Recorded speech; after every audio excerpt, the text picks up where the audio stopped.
Hi, my name is Jeannie, and the topic for today would be human revolution. What is human revolution in Nichiren Buddhism, and why is it significant? Because I've been practicing Nichiren Buddhist for ongoing. I'm gonna be celebrating my 15th year anniversary, and I want to discuss human revolution because it always comes up, and I always wanted to figure out what they meant by go through your human revolution. When you chant and you try to accomplish something, accomplish goals or solve your problems, you have to go through your human revolution first. And that always, I always stumbled on that because I didn't really know, like, I know it by concept, but in theory, but in practice, it's so hard. And being a Nichiren Buddhist, I'm very open-minded, and I love psychology. So I read a lot of psychology stuff. I read a lot of self-help books. I try to be as open-minded as I can because it's always Nichiren Buddhism is about life. It talks about the daily realities of life. And how it connects to life. And so I discovered this book. I stumbled upon it. It came up a lot. I think 2 years ago, someone recommended it, and I bought the book. I listened, read like the first chapter, and I just got bored. And then it came back again through a friend. He recommended it, and then again it came back up through one of the life coaches that I work with. So Psycho-Cybernetics is a book by Maxwell Maltz, and he is considered one of the pioneers of the self-help industry. Tony Robbins and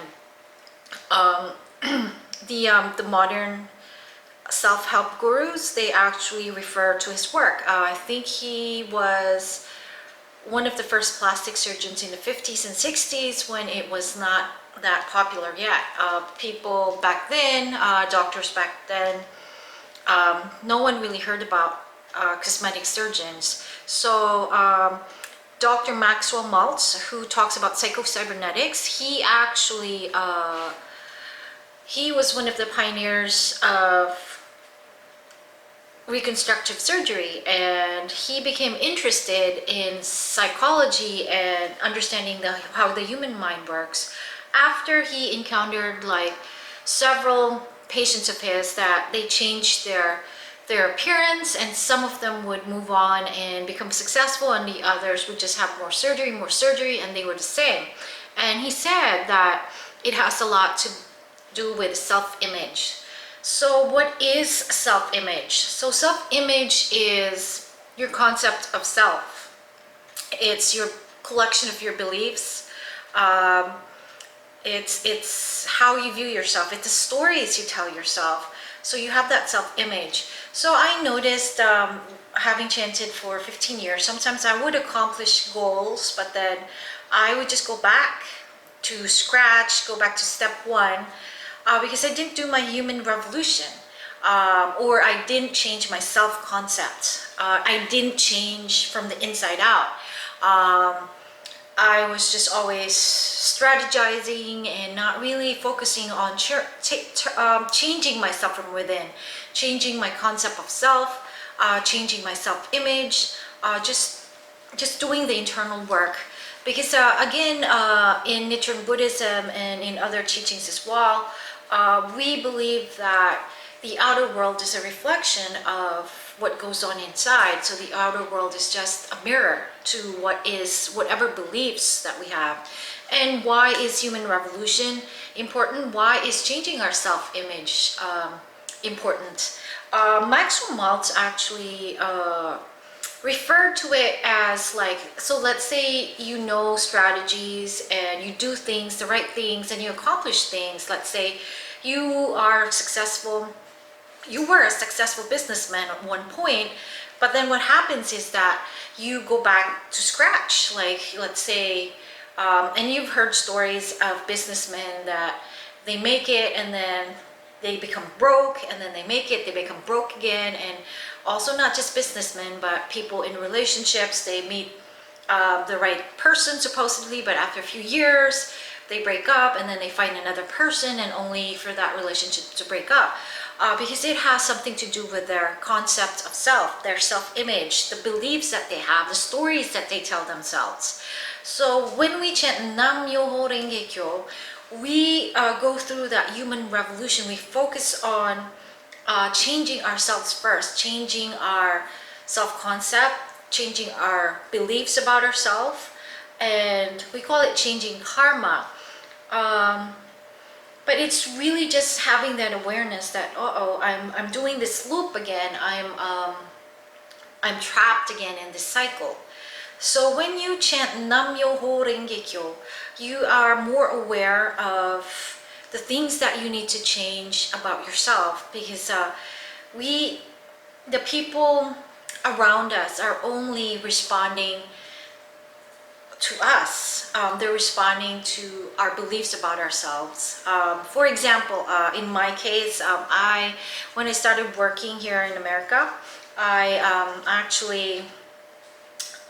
came here with a friend.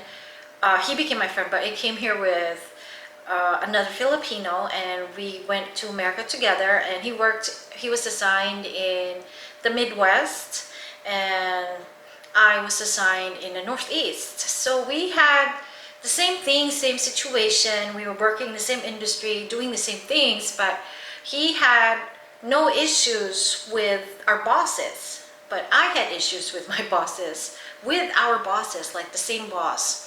And I would often call him like, did you have an issue with this particular boss? And then he would say no. He has definitely no issue, but I had like an issue. I felt like I was in a way taken advantage of, and it felt bad. And then I really looked at it as somehow like there's something in me that's triggering this in my bosses for them to take advantage of me, because I think my concept of self was like I had a very low self-esteem, and then I never spoke up and I never put my foot down. But then my friend, with the same bosses, he was different. He stood his ground and he knew his worth, and he never, like, he negotiated. But whereas I was shy, I was not direct, and I was actually scared, of authority. So I just continued to chant and to change that situation and to change that concept of myself. And luckily, over the years, I have overcome that.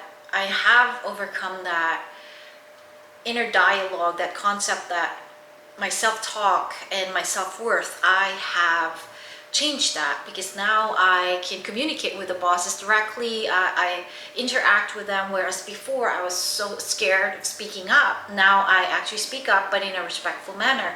So in a way, my concept of self has changed in that aspect though. But there's so many aspects of my life that I'm also doing my human revolution on.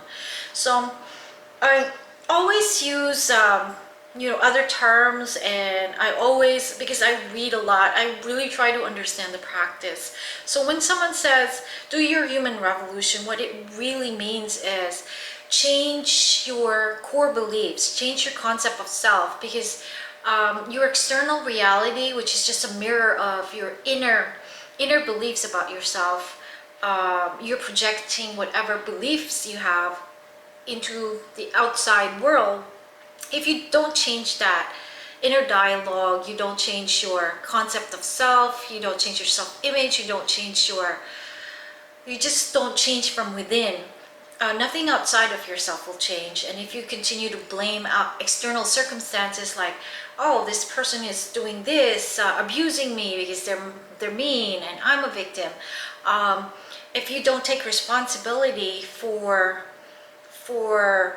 the mirror of your reality, nothing will change. And this took me a long time to understand this concept. I had to read books, other books, not just Nichiren Buddhism books, but books that you can find in everyday reality, like psychology books on psychology, about the subconscious mind, about self-esteem, self-worth.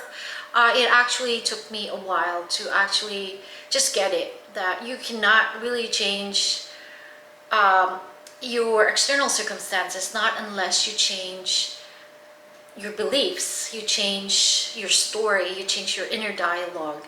And I hope this has been helpful. And I really do appreciate that you are listening to this video. And I do it because I really want to share my experience, because I've been chanting for a long time, and I just made so many mistakes, and I want to share what I've experienced over the years, so that so this practice will be easier for you. I mean, nothing's really easy, but at least like you can understand concepts and it's explained well.